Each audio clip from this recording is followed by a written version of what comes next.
It's the Opperman Report. Join digital forensic investigator and PI Ed Opperman for an in-depth discussion of conspiracy theories, strategy of New World Order resistance, high-profile court cases in the news, and interviews with expert guests and authors on these topics and more. It's the Opperman Report.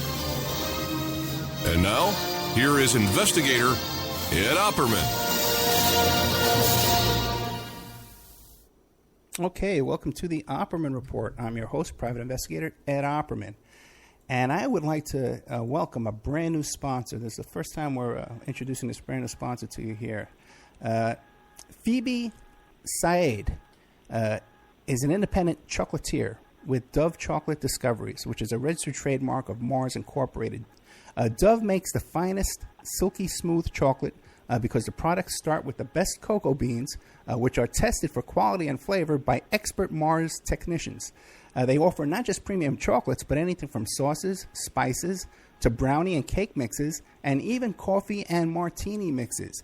If you wish to treat yourself or someone you love to a sweet and tasty gift, then Dove Chocolate Discoveries is the brand for you. Now, you got to visit Phoebe's site. You can't just look up Dove Chocolate Discoveries. You got to look up Phoebe's site. And her site is, she's the one sponsoring this ad. Her site is mydcsite.com/Phoebe Said, which is PHOEBE SAAD. We're going to have Phoebe on as a guest. I'm going to be doing a quick interview with her so she can tell us about her new product here.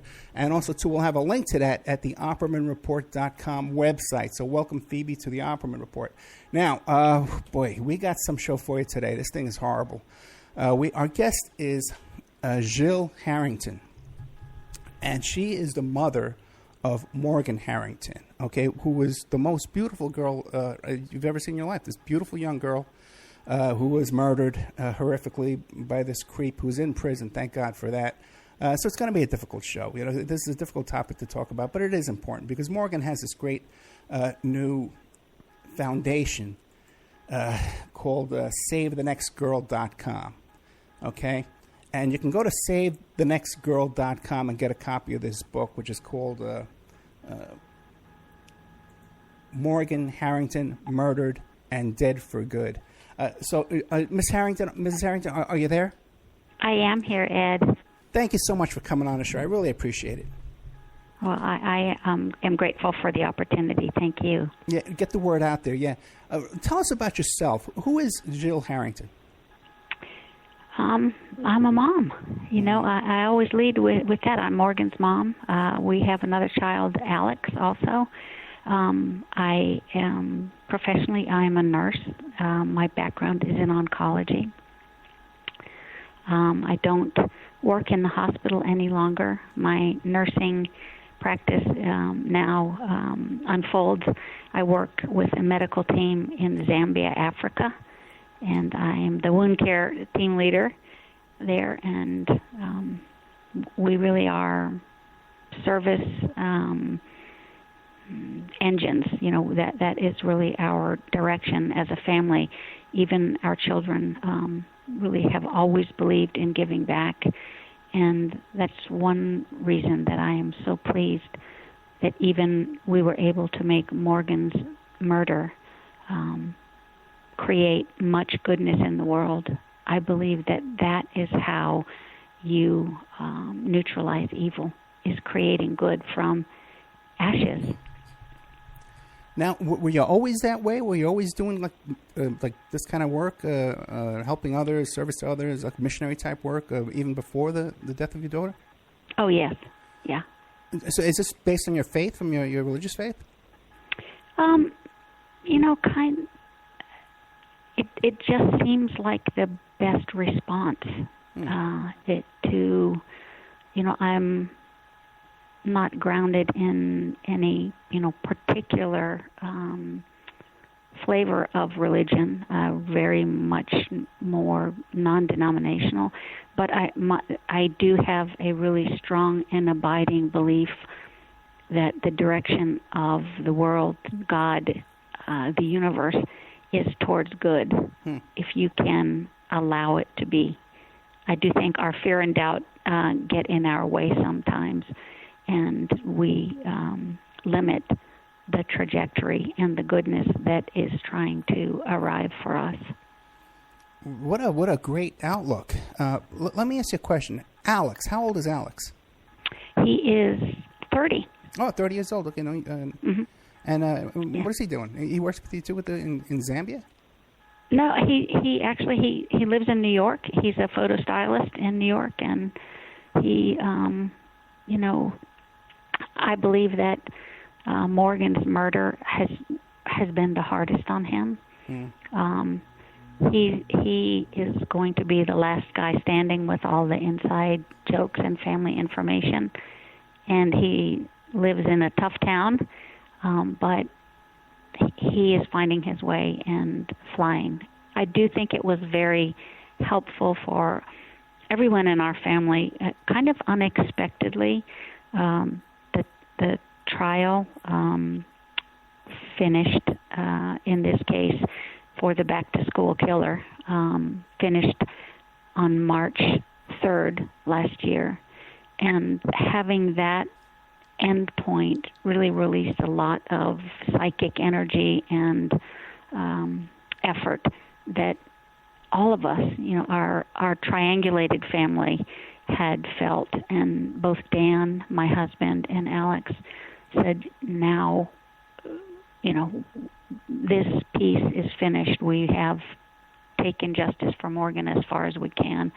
And it has given all of us a little more octane to be productive. And we are worker bees, so Lord, watch out. Things are going to be happening. Well, that's great. And now, so the title of the book, Morgan Harrington, Murdered and Dead for Good, you can take that in two ways. So I'm assuming from hearing your attitude, you want good to come out of this. Ed, it's both. Morgan is dead and will always be dead. She will remain dead forever. She is dead for eternity. But her death has been the catalyst for a great deal of good. She had a short life. She was 20 years old when she was killed. And yet we have a foundation, Help Save the Next Girl, that we have more than 50 clubs and chapters that educate young people about personal safety. We've built a school in Africa where Morgan was not able to travel with me with the Omni medical team to Zambia, which she intended to do. But hundreds and hundreds of kids will be educated in her school building. And we have a scholarship at the medical school where her papa works and where she worked the summer before she was killed. So from dead, we have created much positive legacy, and not legacy like this is amplitude for her. It's good in the world. That's imperative for me to do, and that is how you neutralize evil. Well, I tell you, you're an inspiration. That you really are. I talk to a lot of I talk about a lot of tragic stories on here. And sometimes I just come away from it just devastated, like a little PTSD. I've been talking about lately. I've been having from some of these guests we have on here and these topics we cover. So you really are an inspiration to me. I got to thank you. Let me ask you this about Morgan. Tell me about Morgan, because I see some pictures of her here when she's a little girl. She's kissing her dad, And then the pictures, more recent ones, when she was about 20 years old, she has like a beautiful girl, but she's a little mischievous looking. You know what I mean? She has a little twinkle in her eye, like a little, kind of a handful. Tell me about Morgan. Morgan was really talented. She was beautiful inside and out. Morgan was joyful. Morgan was like champagne. She was bubbly, and when she was around, it was a celebration. She had a lot of friends, and I think that's something that is painful for us, is that she had so darn much potential. And it's not just a loss for our family. She was going to do big things in the world. She was going to give back and make a difference. And we really have felt that part of our obligation as parents is to try and fulfill some of her potential because she won't be able to do it. Right, you got to fill that in. Right, that makes that makes sense. That's a great way to deal with this. Because I got to tell you, I told you off the air, I got a 16-year-old daughter. The same thing. She's a debate team. She's going to be going to nationals. Like an impressive kid, and all her friends. I'm so impressed with these kids. Right. But I think if my God forbid, if something happened to my kid, I think I'd kill myself. I only have the one kid, or I'd go out there on a rampage and hunt this guy down and slaughter him. I don't know what I would do. So it's just what a blessing to have your attitude here to fill that in. You're right, to make up for that loss. That's just beautiful. What was she going to college for? Actually, she had decided, she waffled on different things. She was a good artist, so she contemplated that. But she had decided to go into early childhood education and become a teacher. And that is one reason why us building a school in Africa made really perfect sense. Morgan had packed supplies for my Africa journeys for years and really wanted to travel with me and, see the places and the people that I had talked to her about. And she wanted to teach kids, and she will never teach kids, but in an unexpected way, she is the vector for more education for children happening than she would have been able to accomplish had she been able to live and become a teacher. Isn't that ironic, that because of the exposure to her death, they bring life to so many. But that is dead for good. We have made good come from this. And I do like it as for people to see it as an option. If from nothing, from dead, we have made this amount of goodness happen, what can you do if you have more? And the school in Africa, actually, I have to confess, came from not one of my prouder moments. I was sitting in our living room with the box of Morgan's ashes in there, and I was having a pity party and saying, people have weddings and grandchildren, and all I've got is this box of ashes. I got a box of dust. This is what I have.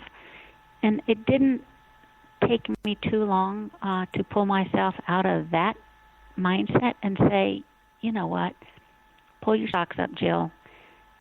Ashes, even from ashes make cinder blocks. Cinder blocks can make buildings. We are going to build. And you know what? We're going to build a school in Africa for Morgan.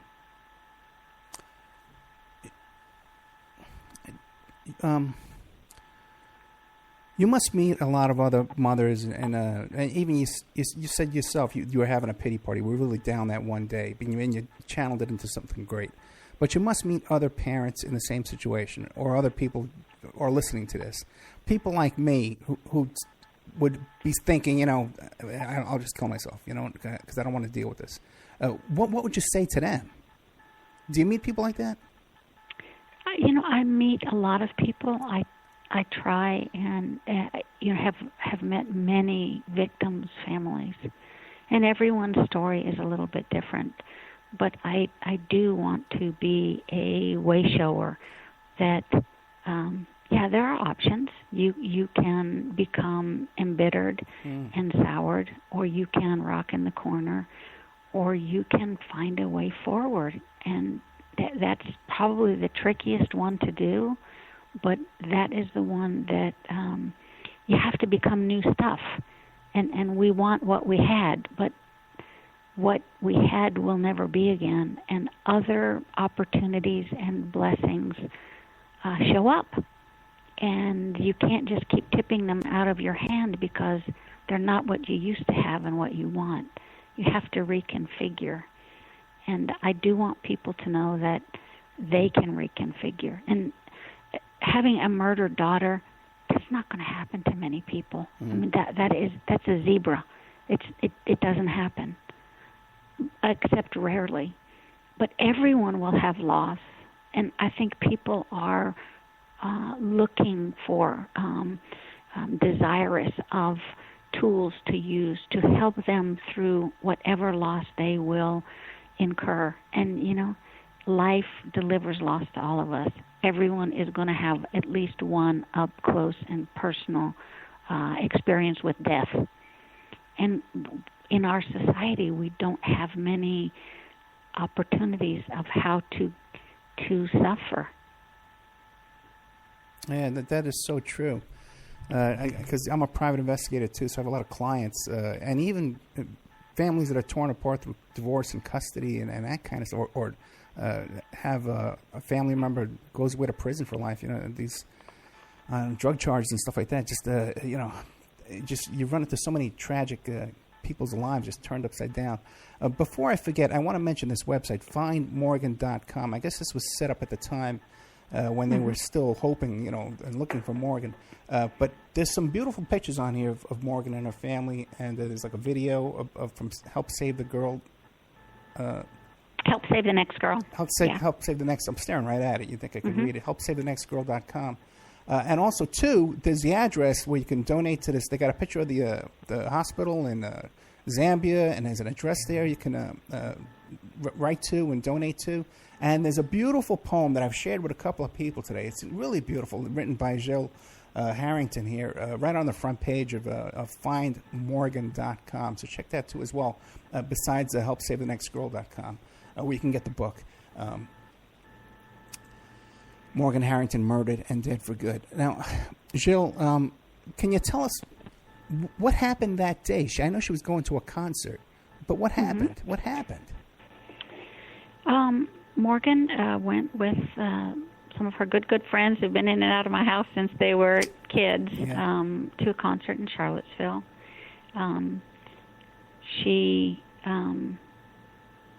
They were trying to be responsible. They had a designated driver. They had been drinking, and they went to the concert.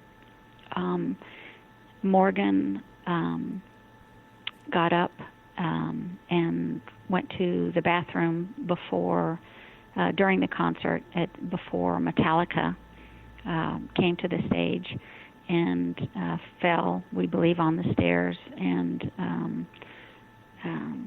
we believe had a concussion. She did have a depressed skull fracture on autopsy, and was disoriented, and ended up outside the arena and was refused re-entry, and turned out into the night and happened to intersect with a predator. So it was just like happenstance that he happened to cross her, and just. I think these events like concerts and college campuses are places where predators gather. Predators go where the prey is. That's what they do, and they're looking for moments of vulnerability. I don't know if you have followed this particular case, if you had seen. So Morgan was abducted and murdered in 2009. He had several other rapes. He had a near murder in Fairfax, and then he ended up. He also abducted and murdered Hannah Graham in Charlottesville. That's what predators do. Is they hang out in places where there are vulnerable kids and people, and wait for an opportunity. It's a crime of opportunity. Yeah, that Hannah Graham was another beautiful young girl, 18 years old, I believe, right? Yeah. Oh, my God. And this guy, you're right, he was involved in 2 rapes at colleges, one of them Liberty University. Was he going to study, like, ministry or something? No, he was a football player. Oh. And, Ed, we have tried to respond to every layer of this that we do. So Help Save the Next Girl really was a visceral, organic response that I knew that Morgan's shirt had been recovered in Charlottesville, and it was put maybe a month after her murder on a bush near the Fraternity Row in Charlottesville, Virginia. And I was irate. I said to law enforcement, you need to tell the community that this guy felt so comfortable. That he can put trophy out here, and you need to give this information over. And they said, no, we can't, because we want to protect it for the case. And I said, it's too late for my daughter. Help save the next girl. And we really, that was a huge motivation for us, that we knew that he would reoffend, and we were told most likely resolution for Morgan's case would be that a jogger or a hunter would find her body, or we would find forensics from the next person that he killed. And I mean, as a mother, something in me reared up, and I said, logically I understand, but I'm going to move heaven and earth to do everything in my power to stop him from killing the next girl. It's amazing that when they found that T-shirt, someone had the presence of mind to see this and say, "Oh my God, this might be connected to this missing girl." It was a very case specific. It was not just like a T-shirt that everybody would have. It was a vintage T-shirt. It was which is part of kind of the thumb in the eye to law enforcement, that it was the most identifiable item from the case. So that was being, broadcast most widely. Have you seen this T-shirt? Have you seen a girl in this T-shirt? And that's the one that he chose to display. And what was his connection to that Fraternity Row?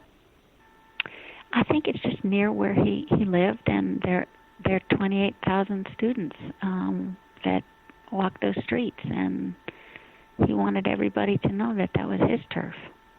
Right, especially young girls that age would have been aware of this. Or parents nagging them, "Hey, be careful, look at that girl," Right. Right. Now, what about Metallica? Were they any help in all this when your daughter went missing? Ed, Metallica is lovely. They, it would have been very easy for them to distance themselves from this unfortunate event. 2 days after the concert, James Hetfield was calling our house to talk to Dan and say, as fathers, we are outraged. What can we do? They really have been lovely. The Metallica fan base were the first ones to generate missing posters for Morgan, because Morgan, her body was missing for 101 days. And they activated their social media. They made missing posters. They contributed to a reward fund. And in an ongoing way, Virginia Tech uses the Metallica Enter Sandman as their football entry music. And so there are Enter Sandman T-shirts that are sold through Virginia Tech, and Metallica said our part of those proceeds should be directed to Morgan Harrington Scholarship at the medical school. So they have really stepped forth as compassionate fathers and really been lovely to our family. Now, that first day when she lost touch with her friends and stuff like that, how soon, was it that night you started panicking? Or did you think, no, because we didn't expect her till the next day. Okay. We thought she would be rolling in. She was going to stay with her friends in Harrisonburg, spend the night, and then she was going to be here the next morning. And Dan was going to help her with some hard algebra stuff that she was doing, and also she had overdrawn her account, and he wanted to wrap her knuckles for that. But he said, I'm not going to do that today. We'll do that in the morning, because I don't want to lessen the joy that she had about going to this concert that she had looked forward to for so long. And she never came home. So, yeah, it was not until Sunday morning, the next morning, that actually Morgan's purse had been found in the parking lot, and the University of Virginia police contacted Dan and said, we have this lost item. And Dan said to me, they've called, and Morgan's purse was lost. And at that moment I knew, that's when the elevator went from top floor to ground, because no woman leaves her purse or loses her purse and there's not a crisis. If Morgan had lost her purse, she would have been on the phone with us saying, this is my debit card, there's this, we've got to change these things. It would not have been silence. Gotcha. And you two were the first people she would call. She didn't have like a boyfriend or something like that. She would call you guys first. Yeah, she was a homebody. Okay. So then, you start panicking. What do you do? Do you drive over there? Do you call the police where you are locally? What'd you do? We did. We called the police in Charlottesville and said, this is not just a lost item. Our daughter is missing. And I am grateful that they very quickly saw our vision of our daughter, and did not. There was no delay of, she needs to be missing for 48 hours before you can call it in, or she just must be having a good time somewhere. Morgan had a lovely life, for 20 years, and then she had one hellacious bad evening. But they saw that you would run into Morgan's life. She was not a runaway. And so the concert was Saturday night. We reported her missing Sunday morning, and we were in Charlottesville with an open investigation of a missing girl on Monday morning. And what did you do to participate in the investigation? How were you trying to help?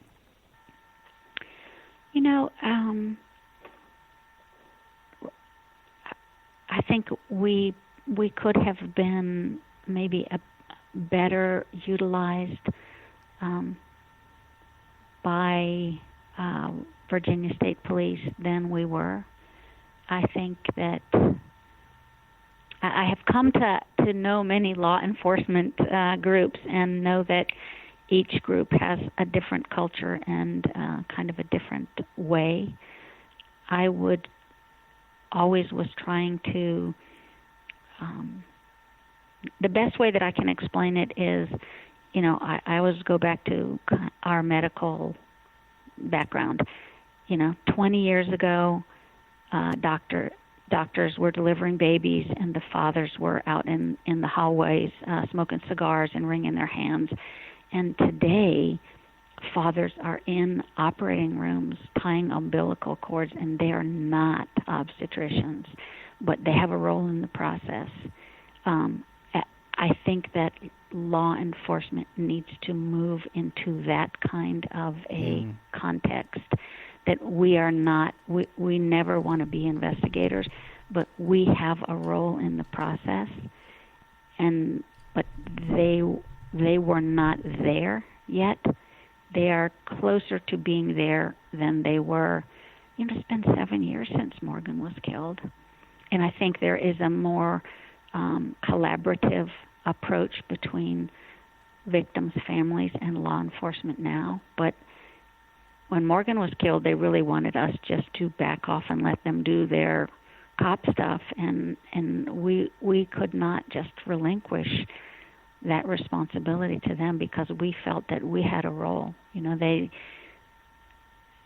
They said, you should leave through the back door and we'll handle the media. And we said, no.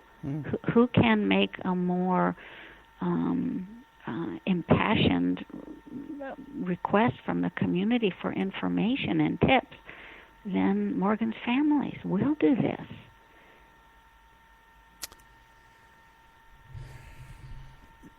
Did they always, right off the bat, think it was a stranger abduction, or did they suspect the close friends or anything like that?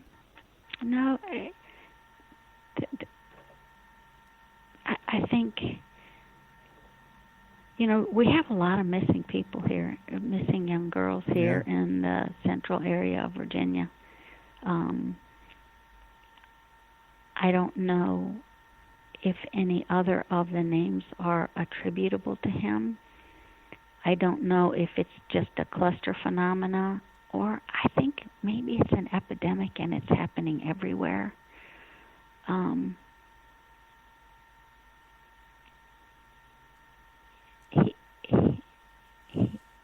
There are a lot of crimes that happen on college campuses. They're kind of, despite the fact that those occurrences are moved very quickly from center stage, because it looks better. I don't think that it is really untoward and unusual. Yeah, I think that's the most risky place on the face of this earth for as far as young women getting raped is the college campus. Yeah, the statistics are horrific. I was just talking to my daughter about that in the car this morning. We're going to have to take a commercial break. We're here with Gil Harrington, the mother of Morgan Harrington. She's the author of the book Morgan Harrington, Murdered and Dead for Good. Now, you can find that book at helpsavethenextgirl.com. And also, too, I was talking to Ms. Harrington off the air. There's an event coming up on April 29th, Missing Persons Day. It's going to be the foundation of the Missing Persons Day in Virginia there. And she'll be telling us a little bit more about that when we get back. So we'll be right back with more of Gil Harrington, author of Morgan Harrington, Murdered and Dead for Good, right after these messages.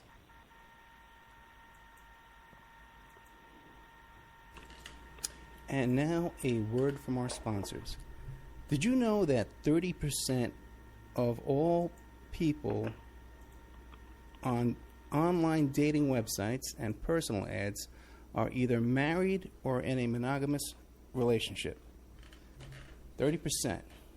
If you suspect that your husband, your wife, your boyfriend, your girlfriend may be cheating online, go to emailrevealer.com. Our online infidelity investigation. You give us their email address, and we could trace it back to online personal ads, dating sites, and social networks. We can even expand the investigation and find them cheating on escort service sites or even porn sites if they're registered to porn sites and swinger sites. So check out emailrevealer.com if you suspect your spouse is cheating, and check out our online infidelity investigation.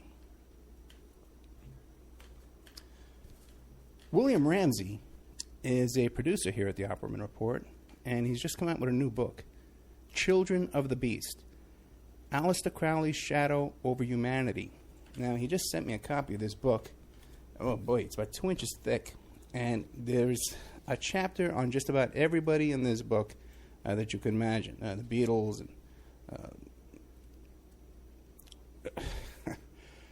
and Jack Parsons, everybody's in here. It's incredible. And I definitely recommend this book. There's a bunch of pictures in here, too, of all these people and different chapters and information. Anselm LaVey and people I've never heard of, too. There's a whole bunch in here. JFC Fuller. I don't know who he is. But it's great stuff by our producer here, William Ramsey. So check out Children of the Beast, Aleister Crowley's Shadow Over Humanity. You can find it on Amazon.com, or you could find it in the Opperman Report.com bookstore. We have an urgent bulletin. It seems that the group straw man is still on the loose. It has been confirmed that straw men are Canadian, okay, and that authorities are asking people to stay indoors, lock your doors and windows until this group can be dealt with. You could find more information about this group of Canadians, at strawmanmusic.com.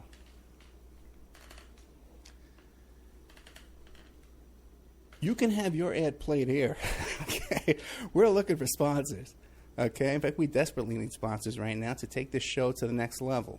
So you can have your ad played here, read live, like I'm doing now, so artfully. Or we can even work up a little jingle for you with some music and stuff like that and play it here. You have no idea how inexpensive it would be to have your ad played on the Opperman Report on 7 stations live Friday night and another 7 stations live on Saturday night, plus replayed every day of the week on different stations, and then archived on YouTube, Spreaker, iHeartRadio, iTunes, and all different kinds of podcasts, Pod This and Podbean, all different kinds of places who archive the show for us.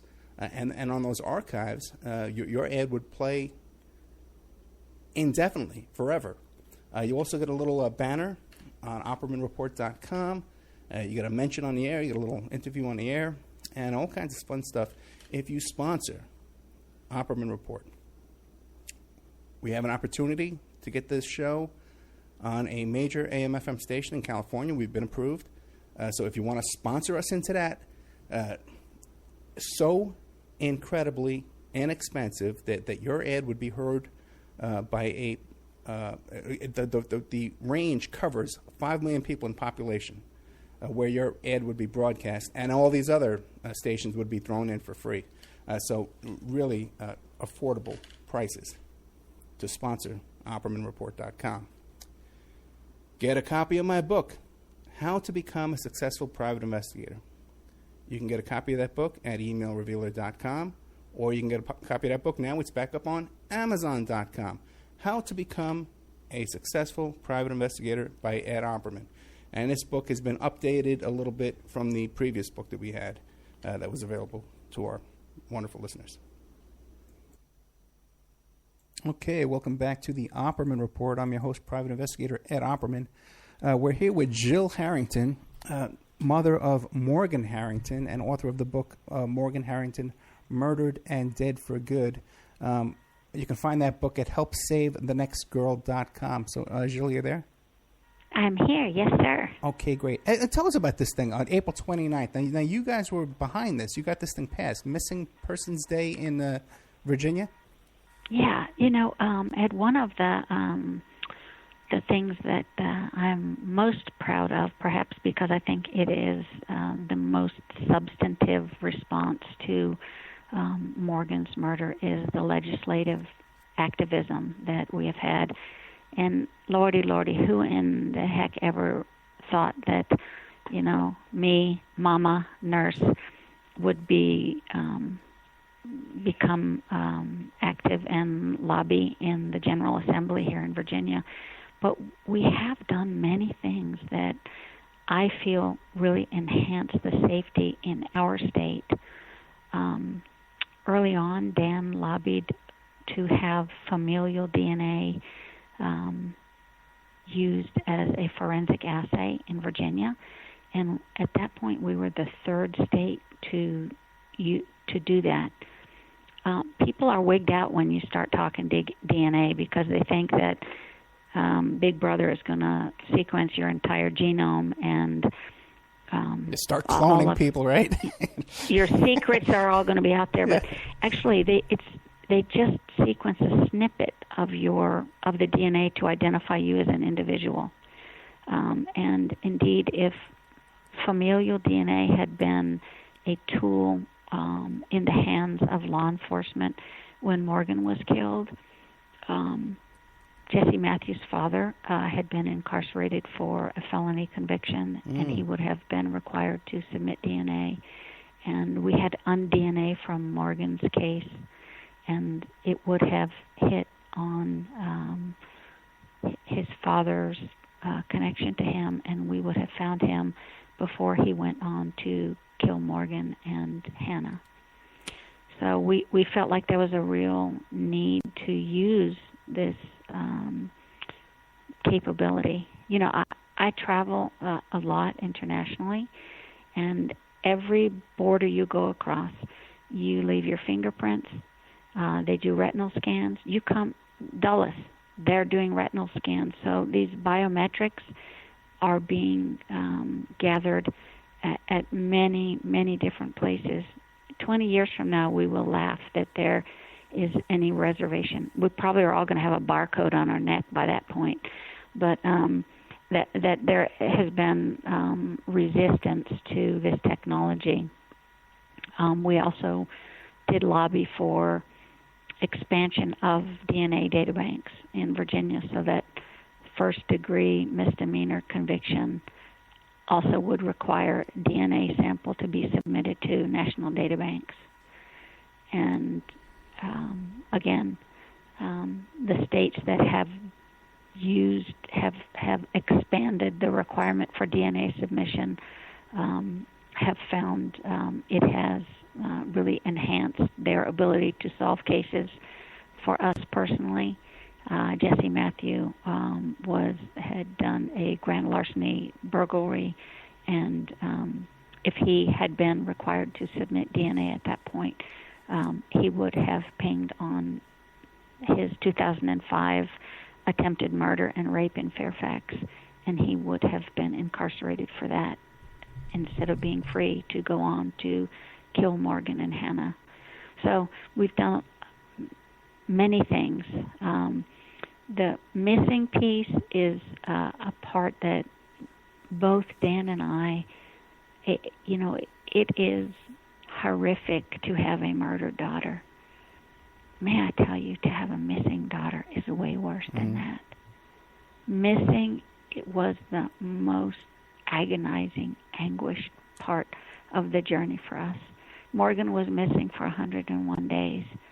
And, to ride and swing on the pendulum between hope and despair and not give up on your girl but brace for incoming, it is demoralizing and debilitating and really the hardest part of our journey. Yeah, I say there are no rituals for the missing. There's no Hallmark cards for the missing. You're just in limbo. And there are families that experience that pain for months and years and decades. In response to that, we have tried to support and extend to missing families here in Virginia. And yes, April 29th, the governor has declared it to be Missing Persons Day in Virginia, and we will hold events in Virginia to bring renewed attention to the more than 600 active missing persons cases in Virginia, many of which go back, 10, 20 years. Also, we will be able to offer family members the opportunity to submit familial DNA samples so that the 238 unidentified remains in Virginia, hopefully we can find some of them and reunite them with families. Now, did Matthews become a suspect? First of all, let me ask you this. You said his father had been in prison, too. What was his father doing time for? Sexual assault of a young girl. Now, you know what? Did you know that just last night they just arrested the son of Sandusky? Yeah. On the same type of charges, was trying to solicit little girls over the internet and getting naked pictures of them and stuff like that. And incredible. So his father was also a sexual assault. But interesting, Ed, I may be wrong on this, but I think that was an adopted child. It was not a biologic child. Oh, no, I'm not saying it's biologic, but, like something's going on in that house is, the point I'm trying to make. Yeah. There's some kind of thing going on. We have this discussion a lot, where does evil start? What is the genesis of evil? Yeah. Is it in your genes? You're going to be that way anyway? I think it's a choice. I think people choose. I know many people who have had horrific upbringings who have gone on to be upstanding contributors to society. Yeah, and I've known many people too that started off, in a life of crime and went and changed their life and did good later on, So, right. There's potential for anybody. Now, your daughter was missing for 101 days. Did they have this guy as a suspect before they found the remains? They did not, and it's funny because so we went 5 years with nothing. We knew that there was a forensic link, a DNA link between Morgan's case and a attempted murder, rape, abduction in Fairfax from 2005. So we knew when we found him that we would know it was him, but we didn't know who he was and where he was. And I beat the drum really long and hard in Charlottesville and would say, everyone wants to think, well, maybe it was someone who was with the band, because that's a more convenient idea, that there's no problem here. Everything is good here. Right. It was something from outside and it's gone now. And I would say, this is a local boy. This is homegrown talent. And we had a sketch. We had a composite sketch that the woman in Fairfax had created. And I would say, look at this. If you are, getting coffee for a guy who looks like this, don't filter your thoughts. Just call police. Let police be the filter.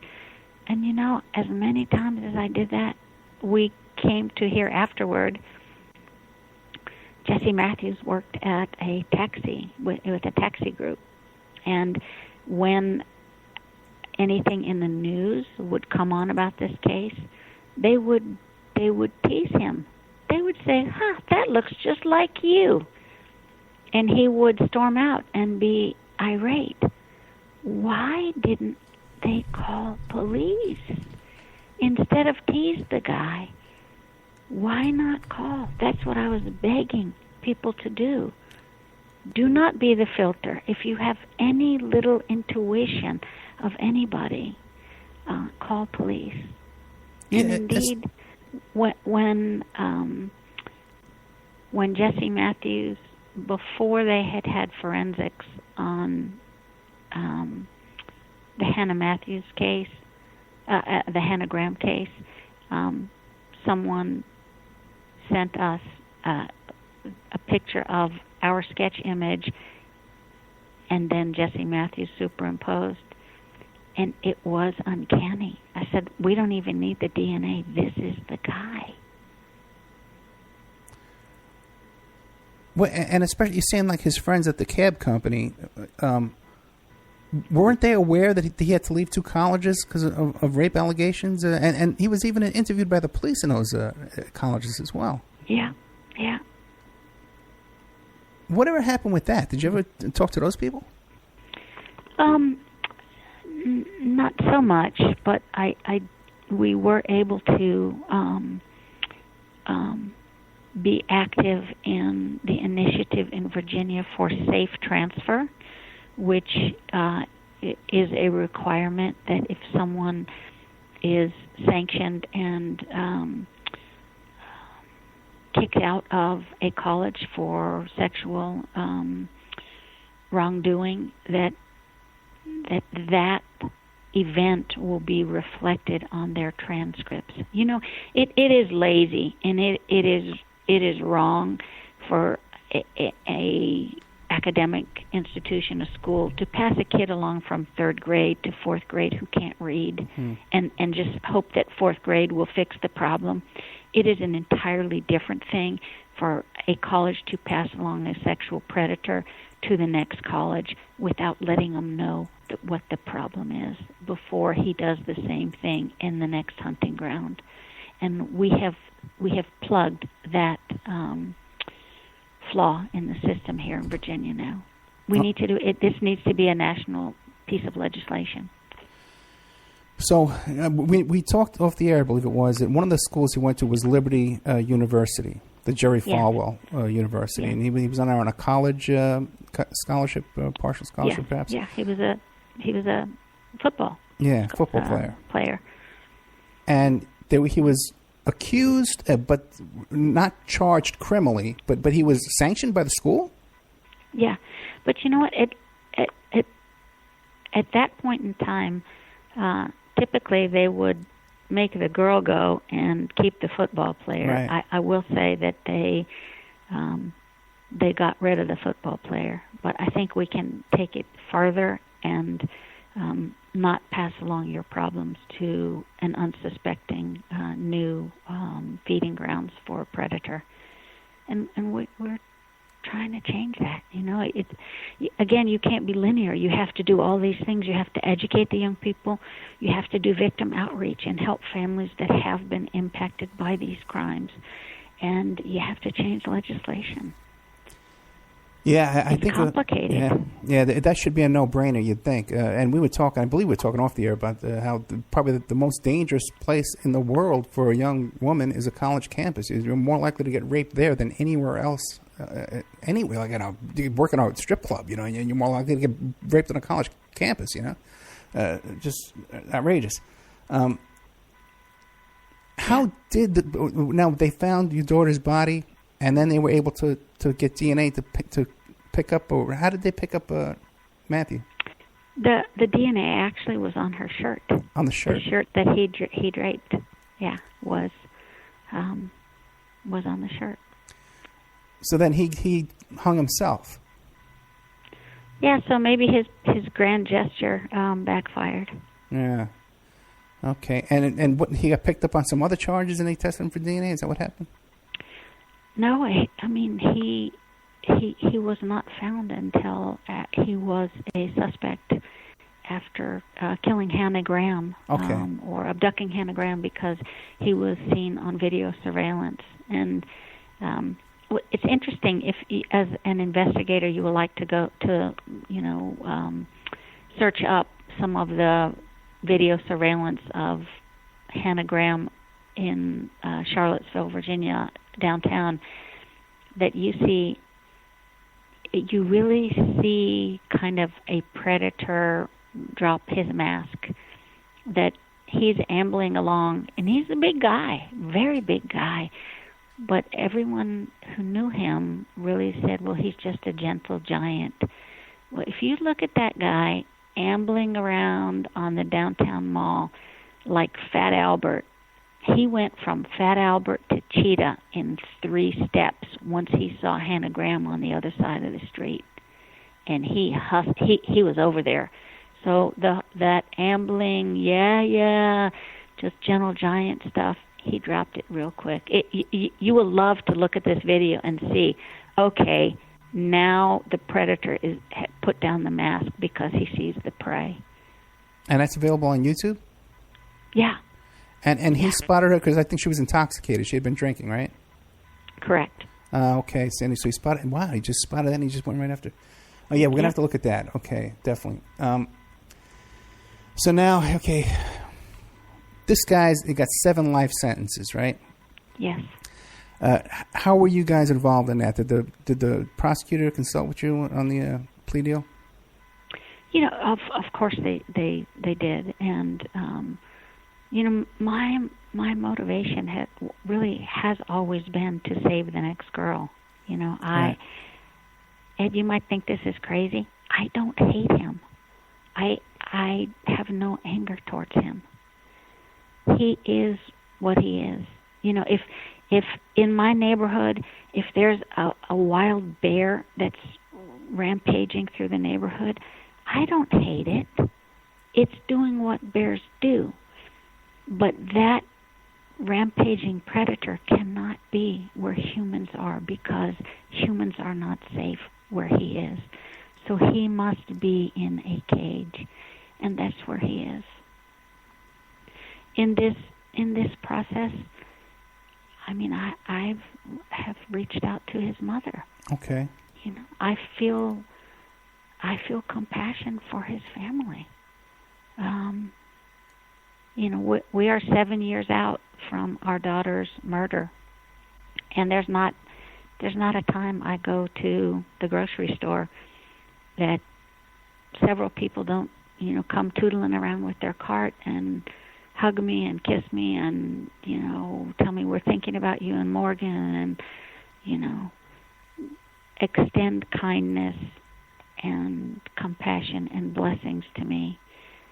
I feel terrible. His family is going around about their life, and every time they come around a corner in a grocery store, there's someone who is looking at them like you raised the monster and looking at them with hate. And you know, that is an extension of the damage that Jesse Matthews has done. He has injured our family. He has injured Hannah Graham's family. He has injured RG's family, and he has injured his own family. He has brought, you know, the whole load of bricks down on everybody.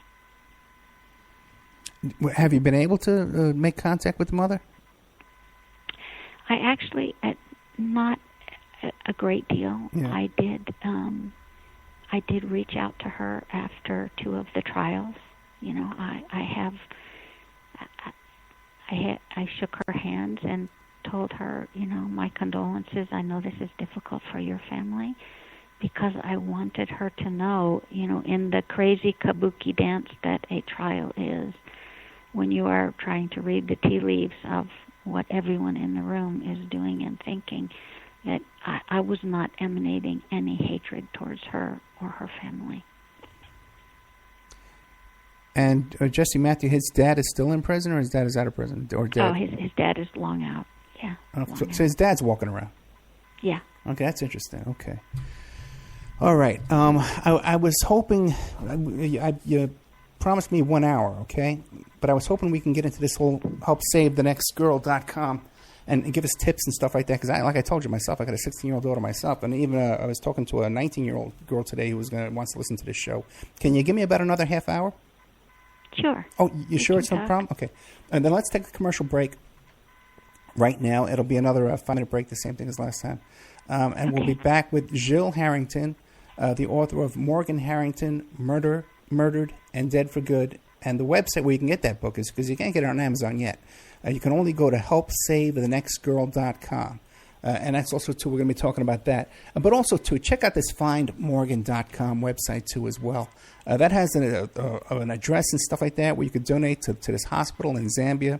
And there's a beautiful poem on here. It's just beautiful. I'm going to read it after we finish the show. I'll read it later on tonight. And I'll promote this again, too, in the after show.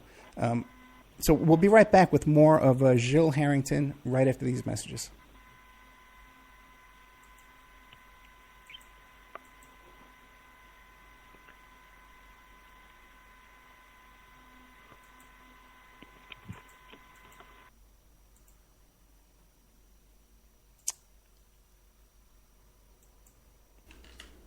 And now a word from our sponsors. Did you know that 30% of all people on online dating websites and personal ads are either married or in a monogamous relationship? 30%.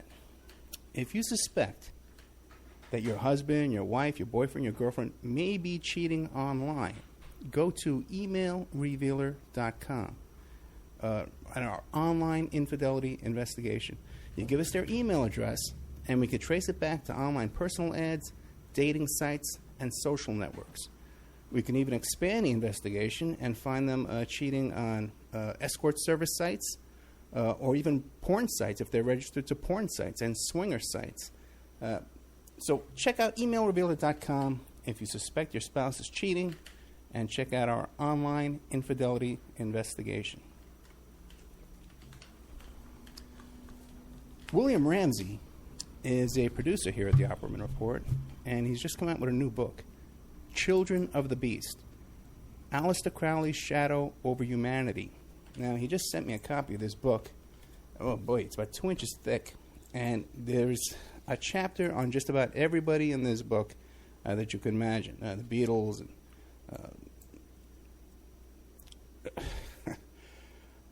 Jack Parsons, everybody's in here. It's incredible. And I definitely recommend this book. There's a bunch of pictures in here, too, of all these people and different chapters and information. Anton LaVey and people I've never heard of, too. There's a whole bunch in here. JFC Fuller. I don't know who he is. But it's great stuff by our producer here, William Ramsey. So check out Children of the Beast, Aleister Crowley's Shadow Over Humanity. You can find it on Amazon.com, or you could find it in the Opperman Report.com bookstore. We have an urgent bulletin. It seems that the group Strawman is still on the loose. It has been confirmed that Strawman are Canadian, okay, and that authorities are asking people to stay indoors, lock your doors and windows until this group can be dealt with. You could find more information about this group of Canadians, at strawmanmusic.com.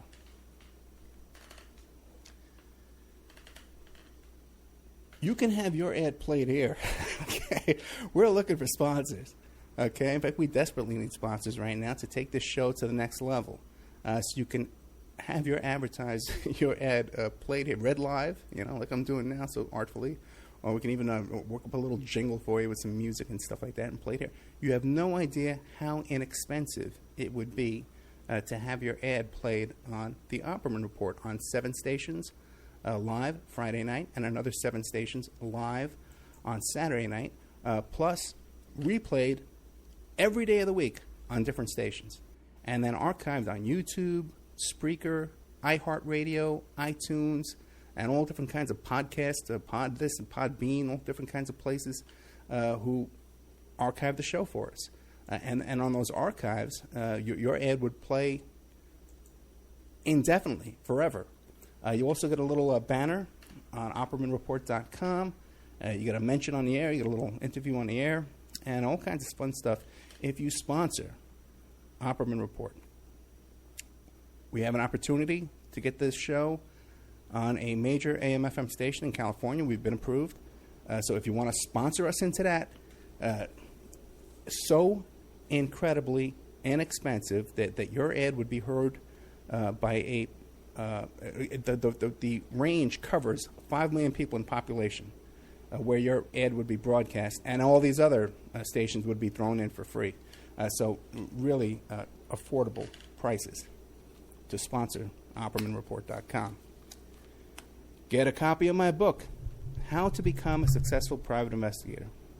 You can get a copy of that book at emailrevealer.com, or you can get a copy of that book now. It's back up on Amazon.com. How to Become a Successful Private Investigator by Ed Opperman. And this book has been updated a little bit from the previous book that we had that was available to our wonderful listeners. Okay, welcome back to the Opperman Report. I'm your host, Private Investigator Ed Opperman. And this show is brought to you by our brand new sponsor here. By the way, I got the website wrong. I mentioned that before. It's mydcdsite.com. /Phoebe Said, S-A-A-D. But I'll have the link up on Facebook and on the Opperman Report Facebook page and OppermanReport.com and the blog and everything like that. We are here. Thank you so much for giving us some extra time with Gil Harrington, author of Morgan Harrington, Murdered and Dead for Good. And by the way, when you look this up, when it does finally get on Amazon, you want to look it up. She spells Jill with a G. It's G-I-L. Gil Harrington. And also check out the site findmorgan.com. There's that beautiful poem on there. There's some pictures of Morgan. There's a little video of helpsavethenextgirl.com, and there's the address and stuff for this Zambia hospital. Is it a hospital or a school? Probably. I would suggest that helpsavethenextgirl.com, that website, would have even more in-depth state-of-the-art information on the school and the medical mission in Africa. Yeah, we have taken the impact of this young girl's life all the way to the other side of the world, and we are squeezing goodness out of it. I think that maybe once we have gotten all the goodness that we can from it, that we'll be able to rest. But again, 7 years out, we are still, it's not searching for ways to further opportunities from her potential, but we're trying to keep up as fast as we can, because there's so much that she might have done that we're going to do in her place. Well, yeah, well, God bless you for that, man. I tell you, it's so encouraging to hear your attitude and stuff. When people went out and bought the book, Morgan Harrington, Murdered and Dead for Good, what would they find in the book? Does it describe the investigation and the murder? Is it like a true crime book? Absolutely not. Yeah, it's not a true crime. Yeah. It is not. It is not the true crime book, because I am not an investigator. I don't know that at all. And I was not privy to the investigation. It really is the grief journey, and I have done a whole lot of the grief work even prior to Morgan's murder, and that I can do in spades. And again, I think that journey, people are looking for the tools that they can apply to the losses that will show up in their own lives. Very few people will have daughters who are murdered by a serial killer, but everyone will have their own version of loss. And what do you do with it? How do you weave in that black stripe into the fabric of your life and come out as whole cloth? That's the task, and it's a tough one. But I think that people have said, if you can do it from where you started, then certainly I can do it from where I started. A dear friend of mine said, who has had some real catastrophic losses, said, Jill, everybody tells you there's no playbook for this. And he said, I get that. There's no playbook, but I think there are some plays, and I think that you have some of the best ones I've ever seen, and I want to know how to do it for myself. When did you start writing the book? During how long ago? A lot of the blog entries and stuff actually went back. I journal a lot, especially when things are chaotic in my life. It's a place of putting any angst down on paper, so you don't have to deal with it in your head. It's already attached to the paper. So I was, the day Morgan was missing, from the very first day, starting to write and attaching those feelings and fears and craziness onto the paper, so we could go to sleep at night, because every day, you would fall into bed and say, can we do this one more day? And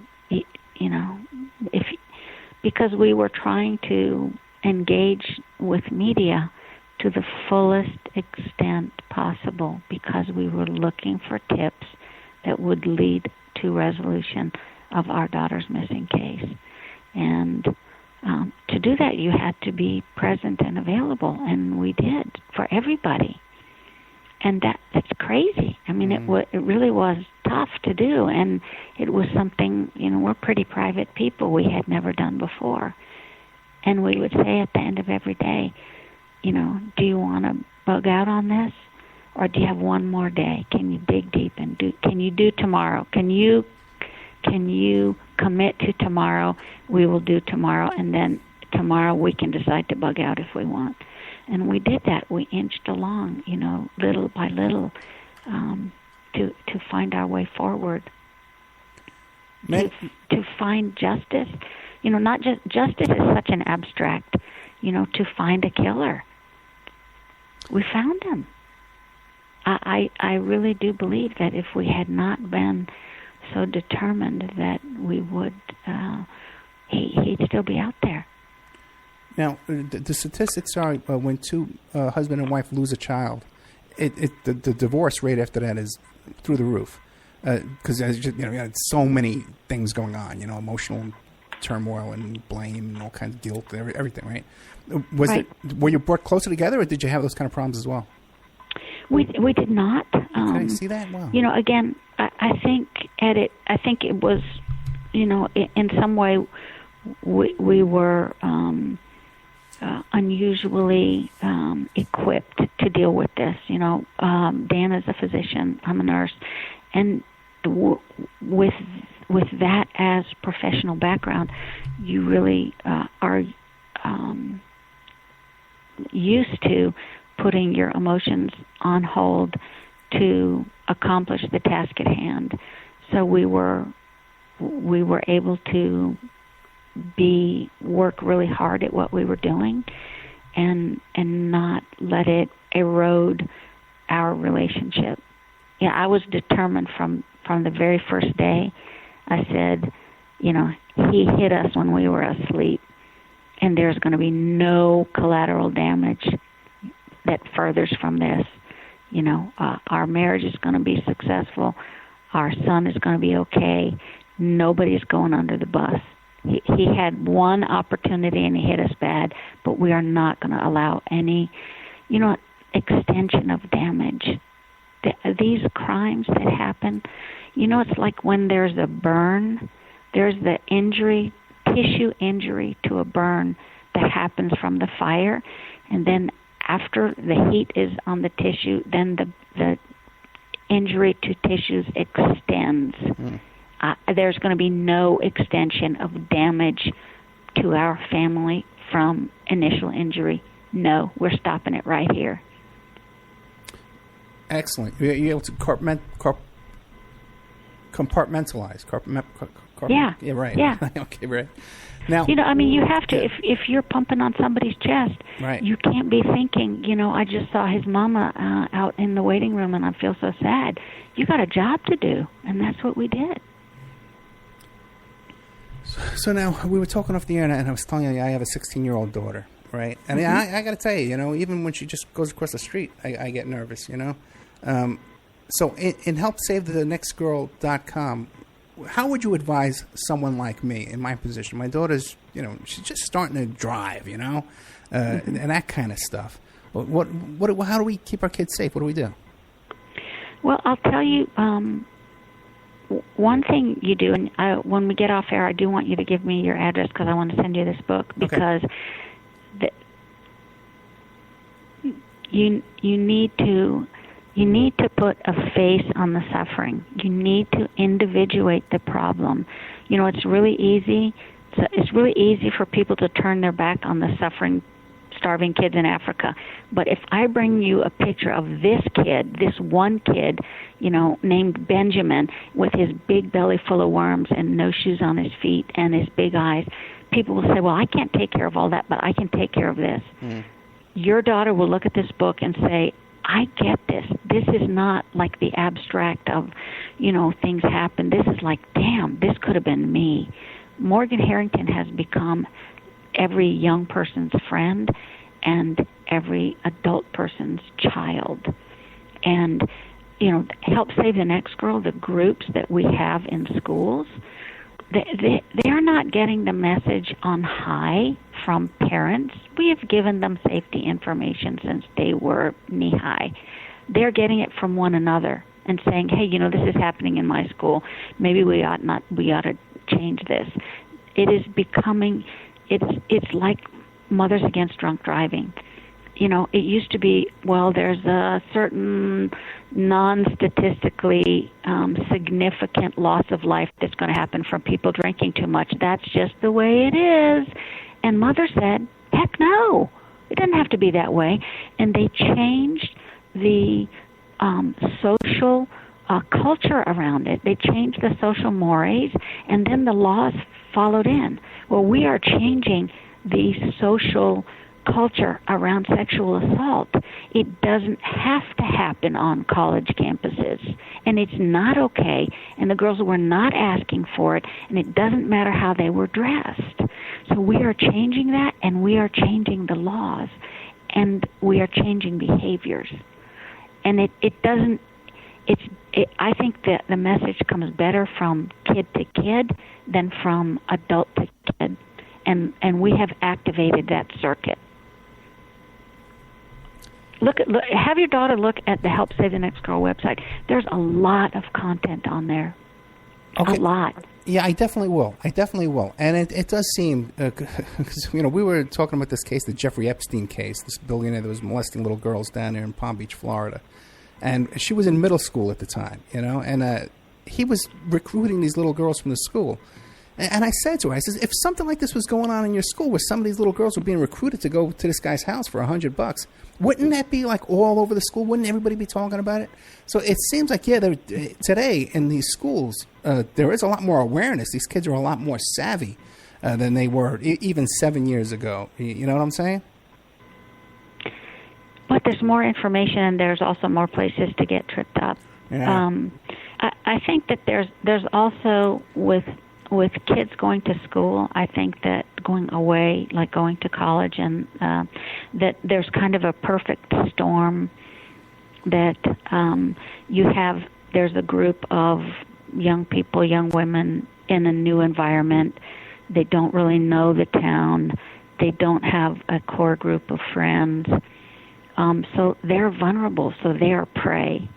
And then at the same time, you have guys, would-be perpetrators, predators, who for the first time are out from under the thumb of parental control, and they rage.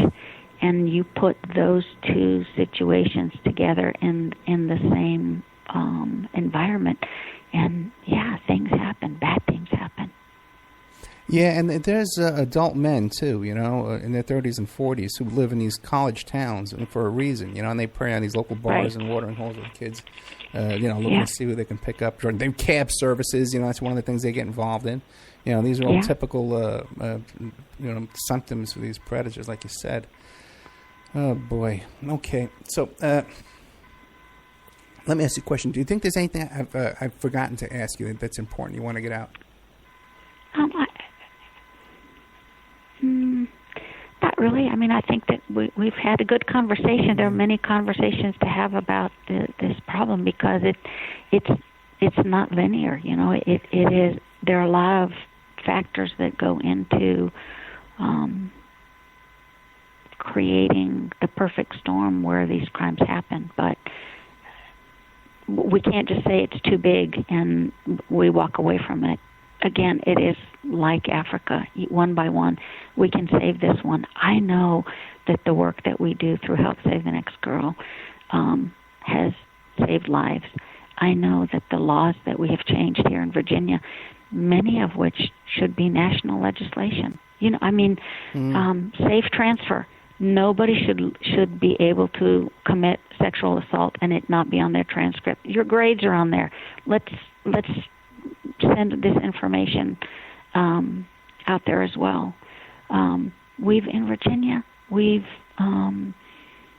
required external reporting for sexual assaults.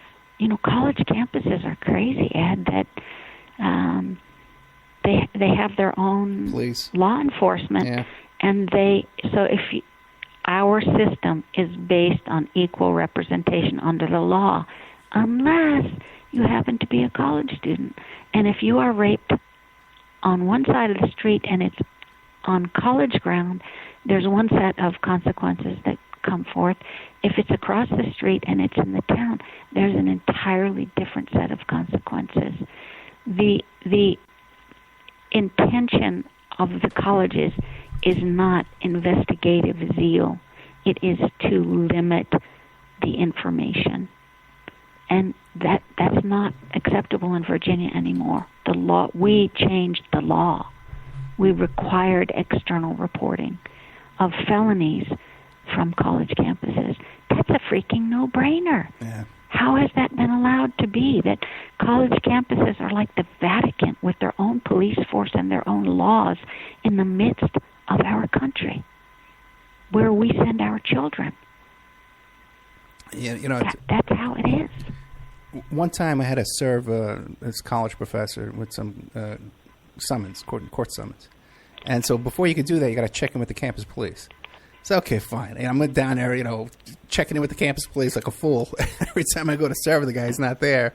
Finally, I sneak on the campus, to serve the guy, and he's right there, So obviously they were tipping him off each time. Let me ask you a question, though. But besides campuses, college campuses, which is probably the number one most dangerous place for a young girl, what other kind of havens are there out there for this kind of victimization? Any ideas? Like, I know the modeling industry is... Yeah, I think it's everywhere. Yeah. And I think, we have to look at our women, our girls as precious commodities instead of items.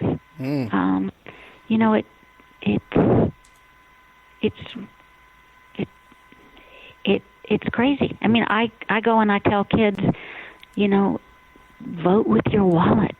My son is involved in the fashion industry in New York, and I said, I'm good with, sexy, but I'm not good with any image that subjugates women. Don't you ever participate with any of that. You're the torchbearer now. Your sister was killed. You cannot allow this. I tell groups that I talk to, vote with your wallet. Do not buy music that denigrates women. We got to turn this ocean liner that puts our young women as chattel, as something to manipulate. It's complicated. It's why we haven't gotten rid of the common cold, because it's not just hand washing, but it doesn't mean we've got to hand wash. We've got to take vitamin C. We've got to get enough sleep. We've got to do everything possible to change this festering epidemic of privation on half of the population. It's systemic, It really is. It is. But you can't just throw up your hands and say it's too big of a problem. You can still do what is in front of you, where you are planted. There is at least one small thing that you can do to nudge the ocean liner, and that's what we're doing. Well, God bless you for that. I got to tell you, I really have to take my hat off to you. You've taken a horrible situation, and you really have done your best to turn it around for something good, and devoted your life to this. I can't tell you how impressed I am. So Ed, yeah. I want to read you, because I know we're kind of off now. But yeah. So the very end of the book. So I'm going to ruin the ending for you, but not really. Okay. Is nice. I really love it. It's one of my poems, which I also love my poems. So this is. You like this as a daddy. Okay. So this is a poem for you, my Morgan. 241, always mama. Finally, Morgan, promise fulfilled. We caught the guy who killed. Mogo, now you can go. Yes, dear. Loose the bonds that tether you here. Let your soul soar like it should. Morgan Harrington, dead for good. Fly, dragon dancer, baby girl, into the next world. Listen now, it's Morgan's song. Dear God, I want to grow like cicadas grow, getting so big, robust and stronger that my skin can't hold me in any longer, and I'll split at the seam of my back and climb out of my shell, swell. Though naked and frail, I won't fail. chrysalis, I want this. Not forced to change by sadness and decay. No way. I want to burst forth into transformation in full, joyous, throbbing song. Just like God made the cicada. That's the way. And I choose launch. That is so beautiful. That's what I love to think of her soul, just jumping out. And that's my image and heart holding of her. It's not the rot and the decay. It's that, she was done with this envelope and she's launching. That's beautiful. Thank you so much. What is the significance of 241? Okay, so 241 means I love you too much, forever, and once beyond forever. Oh, and we always, you can't put on your kid's lunchbox, Mom loves you. but you could put, we do the dots, which is 2 dots, 4 dots, 1 dot, or we would put the numbers, and it's always been on the kids' cars, their lunchboxes, our luggage. It was the last thing Morgan said to me, because it becomes like family lingo. When you hang up the phone, you say 241, Mama. And she did. When she was getting ready to drive away to go to the concert, I walked her outside and she got in her car. And, of course, Morgan being Morgan, she flipped down that little mirror and put her lipstick on and then leaned out the window and said, 241, Mama. And she drove away. That's beautiful. That is beautiful. I can't thank you enough for doing the show with me today. I'm going to send you my email address. I'm going to send you my address so you can mail me a copy of that book. And I would love you to have it, Ed. And I really enjoyed speaking with you. It was fun. I felt like we had a nice connection, and I enjoyed the opportunity. Thank you. Thank you very much. Okay, good night. Now I'll be plugging your thing after we hang up. So thank you so much, right. Gil Harrington. Good night. Take care. Bye now. Bye. Oh boy, I tell you, as right there as we were just wrapping up, I see Eitan Pates and his conviction of the man who allegedly killed him. I'm going to be talking about that later on too, because Maury Terry's convinced that guy didn't do it. But Gil Harrington, I tell you, man, what a beautiful story. And when I was reading that poem on that Find Morgan site, my God. And she has a lot of poetry in it, too. A beautiful woman. Can't thank her enough for doing the show. Gil, Gil Harrington, the mother of Morgan Harrington. The book is Morgan Harrington, Murdered and Dead for Good. The website is helpsavethenextgirl.com. And you can check out all the stuff, too, with their hospital and their school they got over there in Zambia. I wonder how many of her emails get sent to spam, because she's been talking about a charity in Zambia, Probably about half of them vanish on there. Our new sponsor, one more time. Let's see if I can get this out. I'm working on this still, guys. I'm just reading this for the first time. Phoebe Said, which is, it's like an Arab name, I guess, S-A-A-D, is an independent chocolatier with Dove Chocolate Discoveries, which is a registered trademark of Mars Incorporated. Dove makes the finest silky smooth chocolate because the products start with the best cocoa beans, which are tested for quality and flavor by Mars technicians. Not Mars the planet. This is Mars the chocolate company, or the Mars chocolate bar family. They offer not just premium chocolates, but anything from sauces, spices, to brownie and cake mixes, and even coffee and martini mixes. Now, we love our martinis here at the Opperman Report. You know that. If you wish to treat yourself or someone you love to a sweet and tasty gift, then Dove Chocolate Discoveries is the brand for you. Now, please visit Phoebe's site. Phoebe is the one who, don't go to Dove Chocolate Discoveries. You got to go to Phoebe's site. She's the sponsor. She's the one supporting the show. She's our friend. Phoebe Said. I think that's how you pronounce it. mydcdsite.com/Phoebe Said. PhoebeSaad. Now, there's going to be a link to that on OppermanReport.com as soon as Sean gets around to it. And there's going to be a link to that on the blog, OppermanReport.blogspot.com. There's already links to that on Facebook. I'm even going to post it on Twitter for you, too. So you can follow all our little social media gathering places there. And if you can find, I don't know if she has a Facebook page, but she should definitely get one, because I know we can definitely generate a ton of Facebook pages on here. But that's our newest sponsor. mydcdsite.com/Phoebe Said. And welcome, Phoebe, and thank you so much for sponsoring the show for us here. It was a big help to us, especially this month. We had a really rotten month. Our wonderful, inspiring guest here is Gil Harrington. That's Gil Harrington. Morgan Harrington, murdered and dead for good. I don't know, man. I got to tell you, you know me. If something happened to my kid, I think I would just go in the total opposite direction. So God bless you, Gil Harrington. And the website is helpsavethenextgirl.com. What a mission there. Okay, guys, if you enjoy the show, don't forget OppermanReport.com. That's where you go. You become a member. You subscribe to the member section. There's additional content in there. There's all kinds of documents, videos, and all kinds of new shows you don't get anywhere else. We're running a special this month, $65, and you get 13 months, and I even give you a little bit the rest of this month too, 13 and a half months of membership. So you get extra time, and you get extra discount on the price, but you got to email me direct. You got to email me at oppermanreport@gmail.com. You got to email me, oppermanreport@gmail.com. And I'll send you a PayPal request. You give me your email address. It takes a little going back and forth, because people love to talk to me as they're doing this process. And then they always make a mistake. Okay?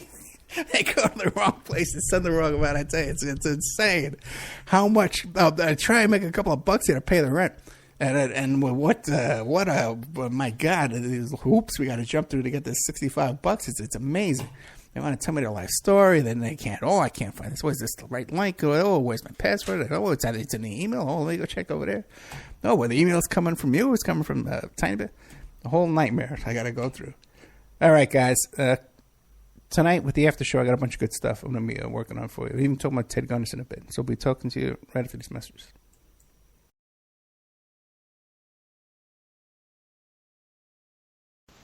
And welcome back. We are joined by Pearse Redmond from Porkins Policy. You can find Pearse right after me on Friday nights. Let's see, I'm 5 to 6, 7, 8 o'clock, right? 8 o'clock Friday nights, right?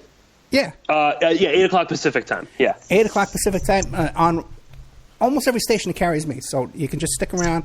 And a lot of times I put them on Spreaker too. So for all the people who like to hang out in the Spreaker chat room. But anyway, we got Pearse Redmond from Porkins Policy and Porkins Policy Review. And the Pearse Redmond radio show, which you can hear live on American Freedom Radio on Tuesdays. Or you can hear it on my stuff Friday nights. So Pearse, my friend, how you been?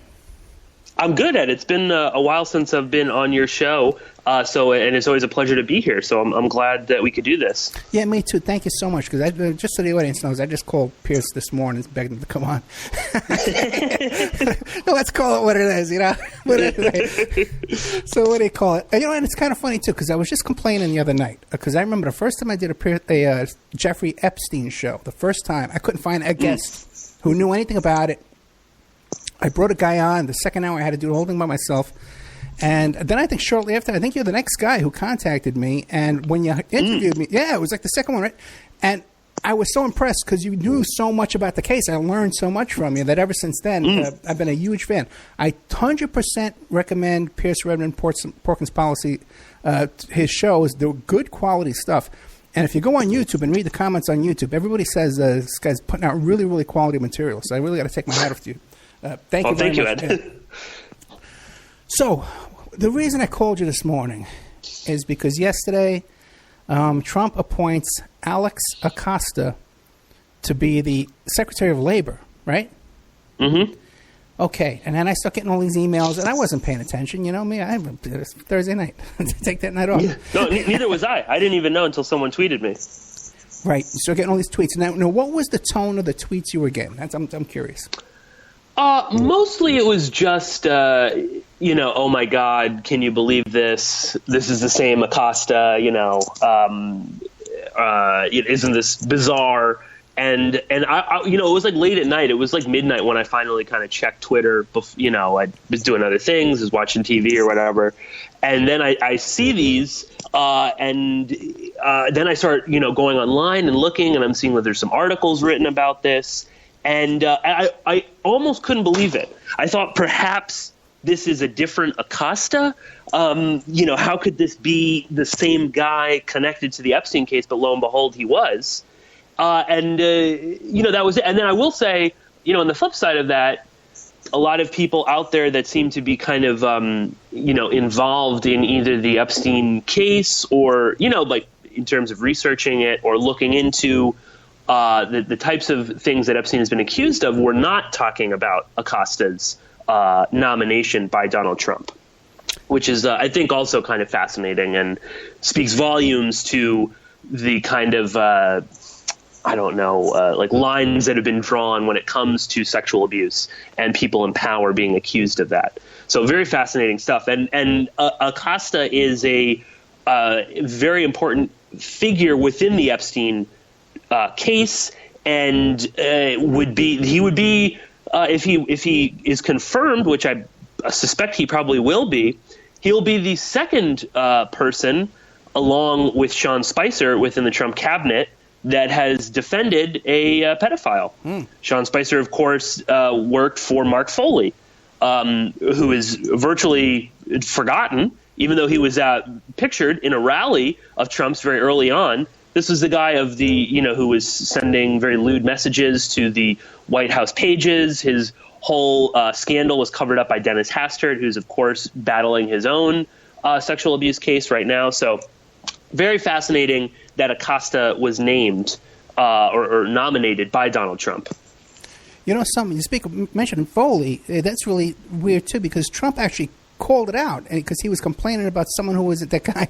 Believe it or not, the father of the Florida shooter down there, the Orlando shooter, the gay at the club, was at one of the Hillary rallies, and Trump made a big deal of that. And he's got this character Foley right behind him when he's saying it. Yeah, I know. Yeah. What the hell? And that just went down the memory hole. I mean, I didn't even realize that until like months and months afterwards. And then he's bringing in Spicer, and it was just I don't know what to make of that exactly, except that this is all the kind of behavior of somebody who's involved in this sort of thing. I wasn't aware of the connection with Spicer. Now, just so people know, explain what Alex Acosta's role was in the Epstein criminal case. Sure. Quickly, just to explain who Acosta is, he's a pretty famous, lawyer. From 2002 to 2003, he was appointed by George W. Bush to the National Labor Relations Board. Then from 2003 to 2005, he was a U.S. Assistant Attorney General for Civil Rights, where he's, accused of some nefarious behavior while in that position. But most importantly, and pertinent to what we're talking about here, from 2005 to 2009, he was the U.S. Attorney for the Southern District of Florida. This is the district that was in charge of the federal prosecution against Jeffrey Epstein back in the mid to late 2000s. So, and while he offhanded, while he was Attorney General down there, he also prosecuted some other very high-profile cases, including Jack Abramoff case. The original founders of the Cali cartel when they were extradited to the U.S., they were prosecuted by Acosta. So again, we've got sort of CIA connections there. I think the Cali cartel at one point favored by the CIA, and then they obviously fell out of favor. He also prosecuted Charles Taylor Jr., the son of the Liberian warlord and dictator Charles Taylor, who was a CIA asset from the 80s onwards until they got tired of him. And he also prosecuted Jose Padilla, very important in the post 9/11 world. So Acosta is very well connected to deep politics and things of that nature. But he did oversee the prosecution against Jeffrey Epstein, and he became well known and became a figure that Epstein researchers like myself looked at when this letter from 2011 was publicized that he had wrote. And it's very interesting who publicized that, and we can talk about that in a minute. But he wrote this letter, basically, on retrospect, now looking at it, to cover his ass. He talked about the intense pressure from the defense, which was obviously true. They were, not just regular sort of defense things like filing tons of motions and objections. He talked about, the various defense attorneys for Epstein, following people, digging up personal information on the people within the attorney's office, things like that. Interestingly, most of Epstein's lawyers were from the firm Kirkland Ellis, which is also where Acosta practiced law for a little while. In this letter, he also, talked about how, the prosecutors could have done more with recent evidence that's come to light. This is terrible. And, the parameters of Epstein's time in jail were not fair.